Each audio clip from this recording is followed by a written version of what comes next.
Je peux avoir un peu de pain? Non, vaurien. Tu penses que c'était facile d'avoir ce pain? Eh bien, ça ne l'était pas. Qu'est-ce qui te fait croire que je vais te le donner comme ça?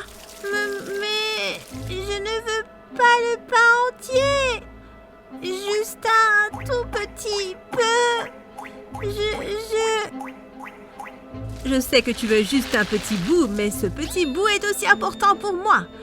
Si je réduis ma miche de pain, je ne serai pas rassasiée. Alors j'aurai de nouveau faim avant le matin et il n'y aura rien à manger. Sans blague. Papa? Je me suis tournée vers mon père, espérant une solution à mon estomac qui gronde, mais il s'est détourné et a rapidement mangé tout son pain avant d'engloutir une énorme tasse d'eau. Mes yeux se sont remplis de larmes. Mais je suis ta fille. Et alors quoi? Ma mère a craché le morceau. Tu as grandi. Un enfant de 5 ans est assez grand pour moi. Qu'en penses-tu, mon homme? Elle s'est tournée vers mon père. Il a hoché la tête. Les plus jeunes sont dans la rue. Ils trouvent des repas pour eux et leur famille. Mais tout ce que tu fais, c'est de nous stresser et de réduire le peu que nous avons. Tu sais, parfois, je me demande pourquoi nous t'avons donné naissance. Vous savez, parfois, je me demande pourquoi je suis née. J'ai bégayé. J'avais peur que mes parents me giflent, mais ils m'ont simplement ignorée. Très bien, tout le monde, on se calme. La naissance de Kendra était une erreur et nous sommes tous en faute. Il n'y a pas besoin de se blâmer les uns les autres. Maintenant, Kendra, si ça ne te dérange pas, tu peux nous excuser. Ta mère et moi discutions de quelque chose d'important avant que tu ne débarques. Mais j'ai faim. Eh bien, va chercher quelque chose à manger alors. Mon père a crié en jetant mon petit corps hors de notre petite caravane. J'ai supplié nos voisins de me donner à manger, mais ils m'ont tous fermé leur porte au nez. J'étais tellement affamée, triste et faible, que je me suis assise à l'arrière de la caravane de quelqu'un, les larmes aux yeux. En pleurant, j'ai remarqué qu'un des voisins qui m'avait fermé leur porte au nez était en train de faire frire du poulet à l'arrière de sa caravane. Du poulet. Je n'en avais jamais goûté auparavant et tout ce que je voulais, c'était d'en avoir un petit morceau. Lorsqu'il est sorti une seconde pour aller chercher quelque chose, j'ai immédiatement couru vers la fenêtre de la cuisine de la caravane. J'ai attrapé le poulet directement sur le feu et je me suis enfuie, tout en soufflant sur le poulet chaud en chemin pour le refroidir. Je me suis cachée dans un coin et j'ai grignoté mon incroyable dîner. C'était vraiment délicieux. Et ainsi commença ma vie de criminelle. Salut, je m'appelle Kendra et je vous conseille de cliquer sur le bouton j'aime et je m'abonne avant de poursuivre l'histoire. Si vous faites cela, vous aurez 10 années consécutives de chance. Qui sait ce que vous pourrez réaliser? Mais cela ne se produira que si vous cliquez sur le bouton j'aime et s'abonner. Croyez-moi, ça marche. J'ai grandi dans un parc à caravanes rempli des plus pauvres des plus pauvres. Je n'avais jamais su ce que c'était que d'avoir de belles choses autour de moi ou d'avoir des gens dans ma vie qui se souciaient vraiment de moi. Dans notre camping, c'était chacun pour soi. Si quelqu'un s'approchait de vous, c'est soit parce qu'il avait besoin de votre aide, soit parce qu'il voulait simplement vous voler. Même mes parents ne se souciaient pas de moi. Ils ne se préoccupaient pas de ce que je mangeais ou portais. Ils ne savaient même pas où j'étais la plupart du temps. Cela n'était pas encore arrivé, mais j'étais sûre que si quelque chose m'arrivait et que je disparaissais en me perdant ou en me faisant kidnapper, mes parents ne le remarqueraient même pas.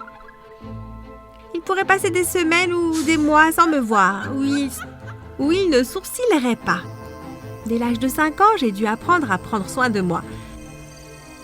Si je ne sortais pas pour chercher de la nourriture ou de l'argent, je ne mangeais pas ce jour-là. Et je n'aurais jamais de vêtements protecteurs à porter.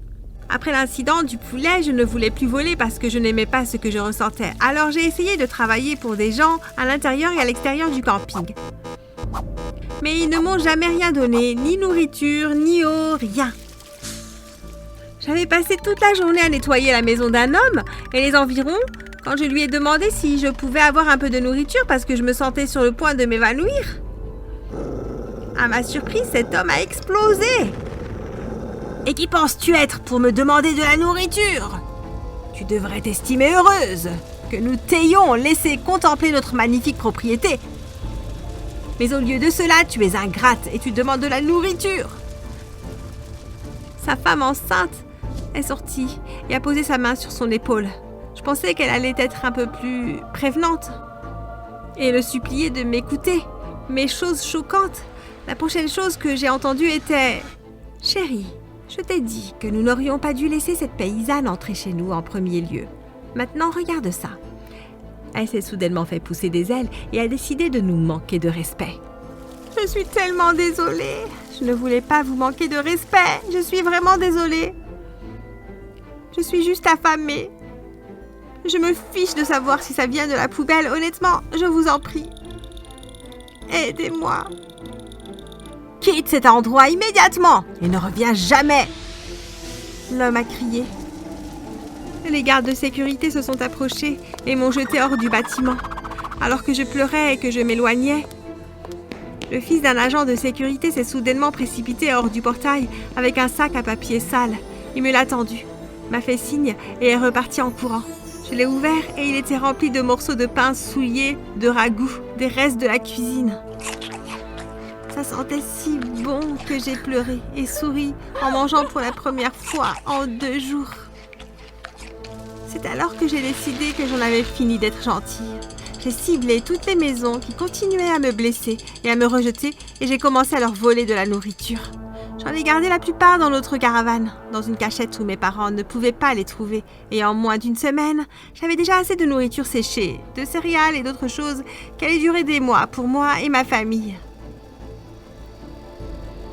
Voler de la nourriture était devenu trop facile et ennuyeux pour moi. J'avais besoin d'un peu plus de plaisir et de danger dans ma vie. Alors j'ai décidé de commencer à voler de l'argent et toute autre chose que je pouvais voler et vendre pour de l'argent. C'était si facile de réaliser mes vols. J'avais l'air si jeune, jolie et innocente que personne n'a jamais pris la peine de me suspecter. Les gens ont cherché le voleur qui envahissait constamment leur maison, mais ils ne m'ont jamais trouvé. En un rien de temps, j'ai commencé à bien manger, à acheter de beaux vêtements et à 10 ans, j'ai pu m'offrir quelques gadgets dont un téléphone et un ordinateur portable. Mes parents ont remarqué que j'avais l'air mieux et que je me sentais mieux, mais j'ai toujours fait de mon mieux pour leur cacher mes gadgets. J'en avais besoin pour des emplois en ligne que je prévoyais de commencer et je n'avais pas besoin que mes parents me gâchent cela.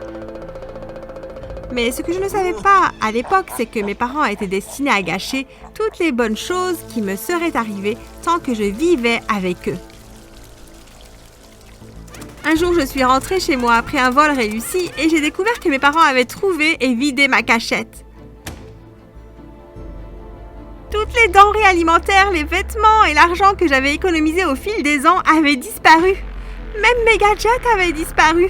Maman, papa, où sont mes affaires ? De quelles affaires tu parles ? On n'est au courant d'aucune affaire, a répondu mon père en faisant un clin d'œil à ma mère. Je sais que vous les avez tous. J'ai travaillé si dur pour avoir ces choses. Vous ne pouvez pas tout me voler. Eh bien, qu'est-ce que tu vas faire à ce sujet, ma petite fille ? Et si je te proposais un marché ? Fais-nous participer à tes vols pour que nous puissions aussi gagner de l'argent et nous envisagerons de te donner tes gadgets. Quant aux autres choses, elles ont déjà été vendues. Nous sommes sur le point de vendre tes gadgets aussi, mais si tu te soumets, nous pourrons reconsidérer la question. J'ai fondu en larmes. J'étais maudite par les pires parents du monde entier. Ils ne se souciaient même pas du fait que je vole. Ils voulaient juste y participer pour l'argent. Bien, hein ? J'ai crié. Mes parents sont devenus mes partenaires de braquage et ils ont gagné beaucoup d'argent, mais ils n'ont jamais rien partagé avec moi comme d'habitude. Leur règle était que tout ce que je volais était à moi et que tout ce qu'ils volaient était à eux et croyez-moi, ils ont beaucoup volé. Surtout parce qu'ils étaient beaucoup plus grands que moi et pouvaient porter 10 fois plus que moi. Comme le veut le destin, quelques mois plus tard, un vol particulier a terriblement mal tourné. Nous nous rendions dans cette usine depuis des semaines et il n'y avait jamais eu de sécurité raisonnable, à l'exception d'un garde gros et paresseux qui s'endormait toujours dès le début de son service. Mais étonnamment, ce jour-là, nous avons rencontré 4 énormes chiens de sécurité face à face dès que nous sommes entrés dans le bâtiment. En 1 seconde, nous avons été attaqués. Et j'ai pu m'échapper car j'étais si petite. J'ai escaladé la clôture et j'ai couru hors du bâtiment, mais mes parents n'ont pas pu me suivre car les chiens les avaient déjà attrapés. J'ai perdu mes parents cette nuit-là.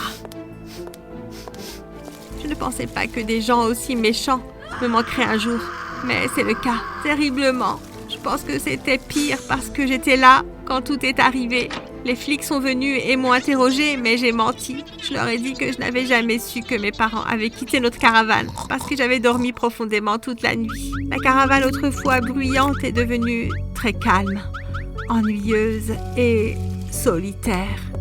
Il n'a pas fallu longtemps pour que les services sociaux interviennent et qu'on m'envoie dans un orphelinat. À ce stade, j'avais accepté le fait que ma vie allait continuer à aller de mal en pis et il n'y avait aucune chance qu'un orphelinat soit meilleur que mon terrain de caravane. Étonnamment, tout le monde était si gentil avec moi.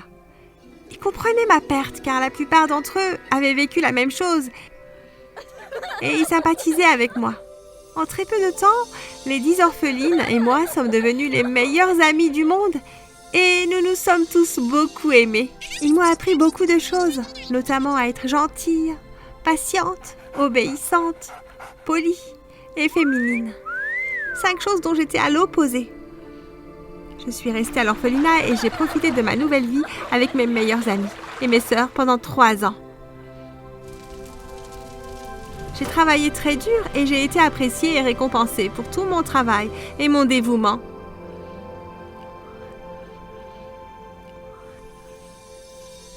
Après ma 3e année, une riche femme célibataire qui ne pouvait pas avoir d'enfants est venue à l'orphelinat pour adopter. Et elle est immédiatement tombée amoureuse de moi. Je l'aimais bien aussi, mais je ne pouvais pas quitter la famille que j'avais appris à connaître et à aimer comme ça. Alors quand le moment est venu de parler, je l'ai rejetée. Je voulais rester à l'orphelinat avec mes sœurs pour toujours. Alors que la riche dame attendait toujours à l'orphelinat, notre matrone m'a appelée dans son bureau. « Kendra, mon bébé, mon amour, tu sais que je t'aime tellement, n'est-ce pas ?»« Oui. Et toutes tes sœurs ici t'aiment et t'adorent aussi. Je sais qu'elles m'aiment, madame. Écoute, je sais ce que tu as traversé avant de trouver du réconfort dans notre orphelinat. Je sais que tu as peur de partir parce que tu as peur de ne plus jamais connaître l'amour, mais c'est un mensonge. Tu recevras plus d'amour que tu ne peux l'imaginer. Il te suffit d'ouvrir ton cœur. C'est juste que les choses ne s'améliorent jamais pour moi. Elles ne font qu'empirer. Comment puis-je savoir que c'est pour le mieux ? » J'ai pleuré. Tu ne le sais pas, mais une chose est sûre, cette dame riche va simplement choisir une autre fille. D'autres personnes vont venir et choisir d'autres filles ici aussi, et avant que tu le saches, il ne te restera plus que moi, la petite vieille. Ça ne me dérange pas. Notre matrone a ri, puis est devenue rapidement sérieuse. Je vais bientôt prendre ma retraite, et je vais aussi vous laisser tranquille. Va avec cette femme, ne rate pas ta chance. Tu peux me rendre visite à tout moment. Notre matrone m'a convaincue et je suis partie avec la femme riche qui est devenue ma mère adoptive. Notre nouvelle maison était immense et pour la première fois de ma vie, j'ai fait l'expérience de la vraie richesse. Tout ce que je voulais était à portée de main. Tout ce que j'avais à faire était de demander, mais je me sentais toujours vide et seule. Il n'y avait que moi, ma mère et le personnel de maison qui remplissaient la maison. Je n'avais pas d'amis et les élèves de ma nouvelle école étaient très bizarres. Je me sentais si seule. Ma mère m'a acheté tout ce que je demandais et a même passé beaucoup de temps à jouer avec moi. Mais quoi qu'elle fasse, j'étais toujours triste. Un jour, elle m'a demandé ce qu'elle pouvait faire pour me rendre très heureuse. J'ai répondu que je voulais rendre visite à mes sœurs à l'orphelinat. Elle m'a dit qu'il nous faudrait des semaines pour y arriver puisque c'était à l'autre bout du monde, mais qu'elle verrait ce qu'elle peut faire. Je lui ai aussi demandé si elle pouvait adopter une de mes sœurs pour que j'aie de la compagnie quand elle n'est pas là, et elle en a ri. C'est à ce moment-là que j'ai compris que ma matrone m'avait menti. Elle savait que ma nouvelle maison serait très éloignée et que je ne pourrais pas la visiter souvent. Mais elle a quand même menti. Ma mère est partie en voyage d'affaires et n'est pas revenue pendant 1 mois, me laissant extrêmement seule. Elle est finalement revenue et à ma grande surprise, elle est revenue avec mes 10 sœurs de l'orphelinat, y compris la matrone. Maman, qu'est-ce qui se passe? J'ai adopté tes 10 sœurs. Elles sont maintenant tes sœurs pour de vrai.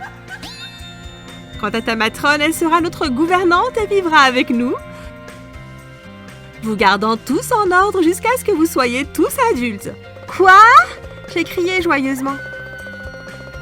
Je n'avais jamais imaginé que ma vie pouvait prendre un tel tournant, passant d'une pauvre voleuse ignorée, vivant dans une caravane avec des parents malveillants, à une adolescente millionnaire qui avait tout ce qu'elle pouvait désirer, et plus encore. Mais j'étais heureuse de tout ce qui s'est passé dans ma vie, car cela m'a conduit directement dans les bras de ma nouvelle mère.